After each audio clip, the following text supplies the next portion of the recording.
જય શ્રી કૃષ્ણ મિત્રો, આજે હું તમારી સાથે દૂધીના પેંડાની રેસીપી શેર કરીશ। તો આ માટે કડાઈમાં મેં 2 ચમચી જેટલું ઘી લીધું છે।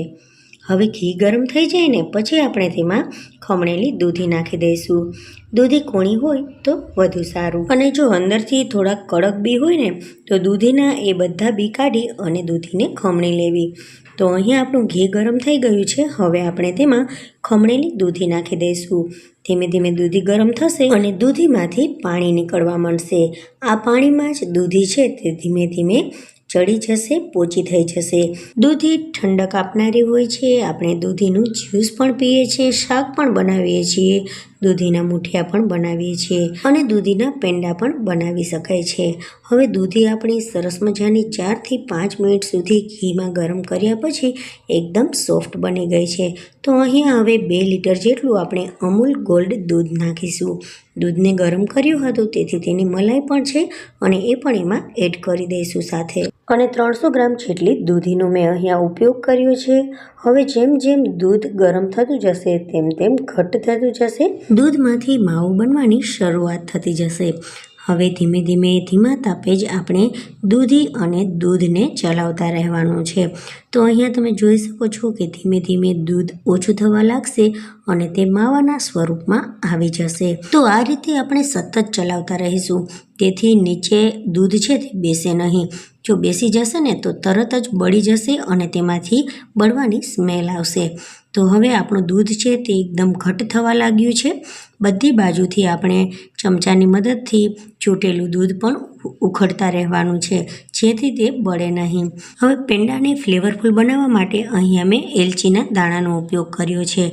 તો 4 થી 5 એલચીના દાણા કાઢી અને મેં તેમાં નાખ્યા છે। તમે કેસરનો ઉપયોગ પણ કરી શકો છો। મિત્રો, તમને જો મારી આ રેસીપી પસંદ આવી રહી હોય ને તો આ રેસીપીને તમે તમારા ફેમિલી અને ફ્રેન્ડમાં જરૂરથી શેર કરજો અને મારી ચેનલને સબસ્ક્રાઈબ કરવાનું બિલકુલ નહીં ભૂલતા। તો ધીમે ધીમે અહીંયા આપણો પેંડો છે તે તૈયાર થવા માંડ્યો છે। દૂધી પોષક તત્વોથી ભરેલી છે, તે ખૂબ જ ઠંડક આપનારી છે। તો આ રીતે તમે પેંડા બનાવીને પણ દૂધીને ખાઈ શકો છો। હવે દૂધ અહીંયા એકદમ ઘટ્ટ થઈ ગયું છે, તો હવે આપણે તેમાં ખાંડ નાખીશું। તો 300 ગ્રામની આસપાસ મેં અહીંયા ખાંડ નાખી છે। જે પ્રમાણે તમારા ઘરમાં મીઠાશ ખવાય ને તે પ્રમાણે ખાંડ નાખ। હવે ધીમે ધીમે ખાંડ ગરમ થશે અને તેમાંથી પાણી છૂટું પડવા માંડશે। તો ફરીથી આપણું જે દૂધ છે ને એ પાતળું થઈ જશે। તો ગેસની ફ્લેમ ધીમી રાખીને આપણે સતત ચલાવતા રહેવાનું છે। તો ધીમે ધીમે આ મિક્સચર ફરીથી એકદમ ઘટ્ટ થઈ જશે। મિત્રો, તમને જો આ રેસીપી બનાવવામાં કંઈ પણ તકલીફ પડે તો મને કોમેન્ટમાં જરૂરથી જણાવજો। હવે આપણું જે દૂધ છે તે એકદમ ઘટ્ટ થઈ ગયું છે, દૂધી પણ આપણે દેખાતી નથી, દૂધી પણ દૂધની સાથે એકદમ ભળી ગઈ છે। તો હવે જ્યાં સુધી આ પેંડો છે તે તળિયું છોડે નહીં ને ત્યાં સુધી આપણે સતત ફરીથી તેને ચલાવતા રહીશું। અહીંયા ખાસ ધ્યાન રાખીશું કે ગેસની ફ્લેમને એકદમ ધીમી જ રાખવાની છે અને સતત ચલાવતા રહેવાનું છે। તો અહીંયા આપણો આ પેંડો બની અને તૈયાર થઈ ગયો છે। હવે ગેસની ફ્લેમને આપણે બંધ કરી દઈશું અને પેંડાને ઠંડો થવા માટે રાખી દઈશું। હવે ગેસ ઉપરથી તેને નીચે ઉતારી લઈએ। હવે થોડુંક ઠંડુ થઈ ગયા પછી આપણે તેના પેંડા વાળી લઈશું। તો તમે કોઈ પણ મોલ્ડની મદદથી પણ પેંડા બનાવી શકો છો। હું સિમ્પલ હથેળીમાં આ રીતે પેંડા વાળી અને રાખી દઈશ। તો આ રીતે બધા જ પેંડા આપણે બનાવી લઈશું। તો જેમ જેમ આ મિશ્રણ ઠંડુ થતું જશે તેમ તેમ તે કઠણ થતું જશે। તો આ રીતે બધા જ પેંડા વાળી અને મેં તૈયાર કરી લીધા છે। તો બીજો પેંડો પણ આ રીતે જ હું વાળીશ।